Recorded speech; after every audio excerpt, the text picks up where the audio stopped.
Hello and welcome back. In this episode, we're going to focus on creating our very first image through generative AI. We're going to be using Automatic 1111 as our chosen interface. Let's get started.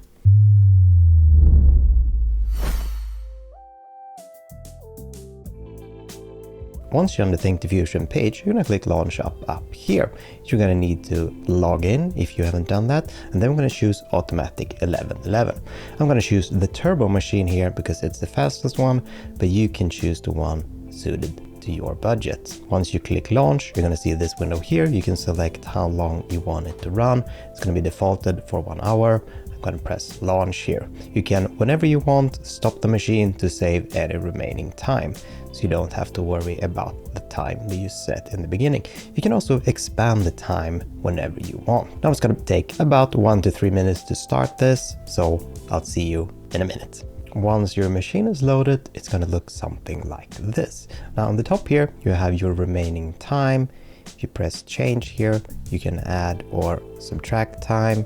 And if you want to stop, just click the stop button here and your remaining time will be saved. The time starting machine will not count towards your credits, only the time actual running. So all the time running here right now will be subtracted from your account, which means that even your idle time as soon as the machine has started will actually be subtracted from your credits. Now, this is Automatic 1111. And on the right side here, we have our folder structure.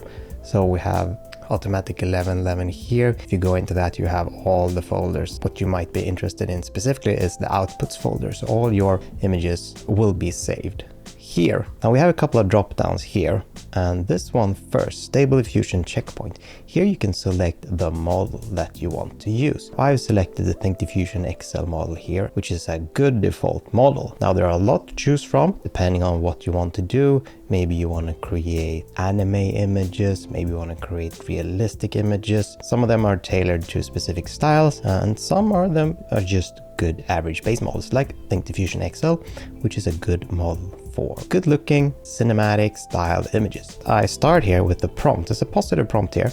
So I could say cat in a hat. And now I could just generate this with all the default settings. We're going to change some settings in a bit to make this image look a little bit better.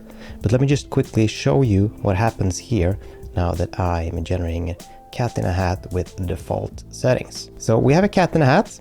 It's fairly okay, but as you can see, it's a little low resolution. This is just a 512 by 512 image. So that's 512 pixels in width and height. Now I'm going to close down the files here on the side so we can see better. And now what I want to do is I want to change the width and the height here. So this is an Stable Diffusion XL model, and those have been trained on a higher resolution. So 1024, so 1024 pixels is the base resolution for an XL model. So that's what we're going to be using here. So if I generate again here now, we will be getting a new cat in a hat. We will also be getting it in a higher resolution, so our image will look a little bit better. It will be a completely new cat, but as you can see here on the image, it's much more detailed. You can see the strands of hair coming from the cat. The eyes are super crisp compared to the other one. Now, if I would just keep generating, let's say that I want to do 4 images, each new image will actually be a random image. And that's because our seed, our starting noise that Stable Diffusion uses, is set to random. So let me show you here once these 4 images have generated. As you can see in the background, these are coming in live now. So this is the speed of the turbo machine.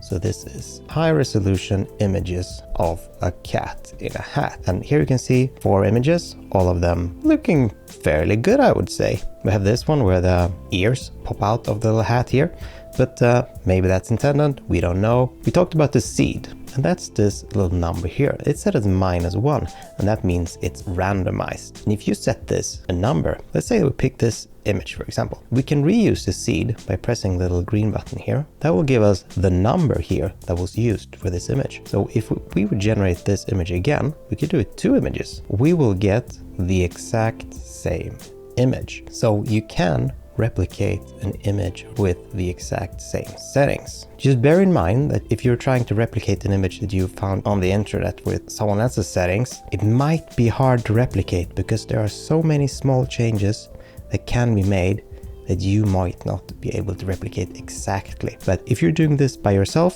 you can easily replicate an image by using the same seed and the same settings.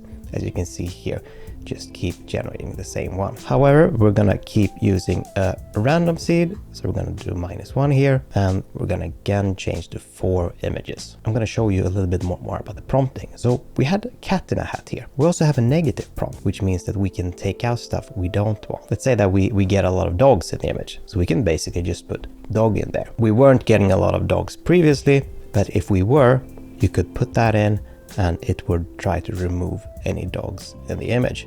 And I think the cat would be fairly happy about that as well. Next up, I'm gonna show you the styles here. So the styles are a set of predefined prompts that goes both in the positive and the negative prompt, but they aren't shown. So let's say that I put cinematic here. That means I'm getting a lot of extra text in here and a lot of text in here that is not shown. However, it will impact our image. So now we will get a cat in a hat in a more cinematic style. So let's see if that changes our output here as we generate. Our first cat in a hat seems to have this little top hat, and then this one as well. We're getting some beautiful backgrounds and lighting that we didn't have in the previous images. So these hats seems to be a recurring theme, and that will probably be because of the styles here. So there's something in this style that indicates that the cat should wear this style of hat.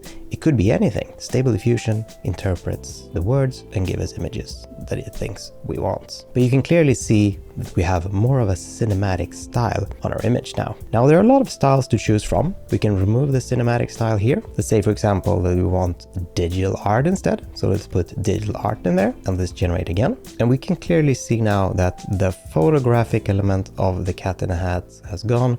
And this is more of a digital painted style, and you can keep adapting this in whatever way you want. Let's choose another one, pixel art here, and let's generate. Now Stable Diffusion will try to generate 4 cats in a hat in a pixel art style. Now bear in mind, if you're doing pixel art like this, the pixels won't exactly line up, but I think this is a pretty good result and a good baseline if you want to keep working on your pixel art. Now we haven't delved into all the settings here.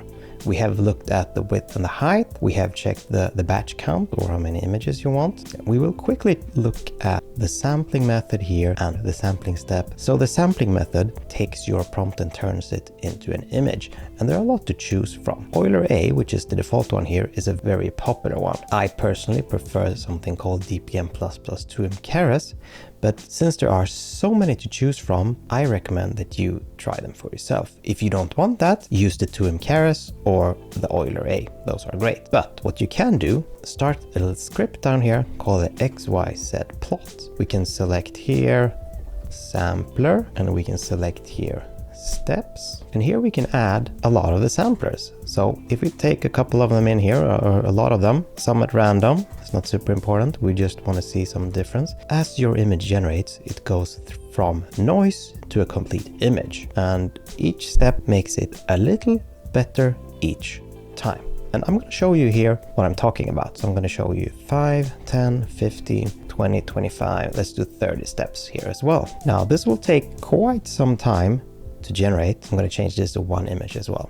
I will also change this to the cinematic style here. So I will generate this. I will be back in a second. As you can see now, we have a very different kind of output here. You can see up here on the top, you have the name of the samplers. So we have DPM++2mg, for example, on the left side.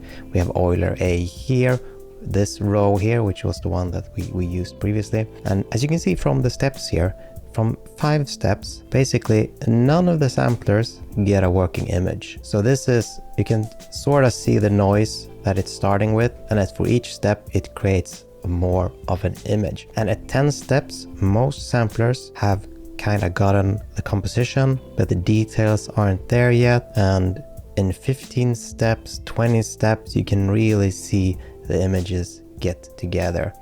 Now this is a fairly low-res image, so you can't really see the details here, but at about 20 to 30 steps, this is where the magic happens, so that's where you want to be to get the most detail out as possible. And like I said, I personally prefer sampler like, for example, 2img here to the left, which is what's called a non-divergent sampler.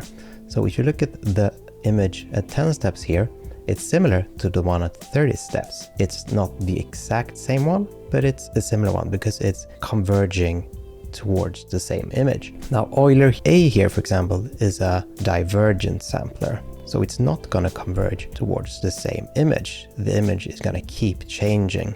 You can see that in the first image here, the hat angle and the cat is slightly different from what's going on in the second image here and the rest of the images. So bear that in mind, and that's why I recommend DPM++ 2img as my sampler of choice. We're going to remove the script here. I'm going to change the 2img. I'm going to change this to 25 steps. I'm going to make 4 new images. And this is my preferred way of creating an image through text-to-image in Stable Diffusion. Now, there are a lot of advanced ways to get what you're looking for, but this, in the most simplistic way, is a great way of getting good looking images. So I hope you learned something today. We're going to continue on in the next chapter, learning more about Stable Diffusion and generative AI. But after this chapter, you should be able to generate an image just like this.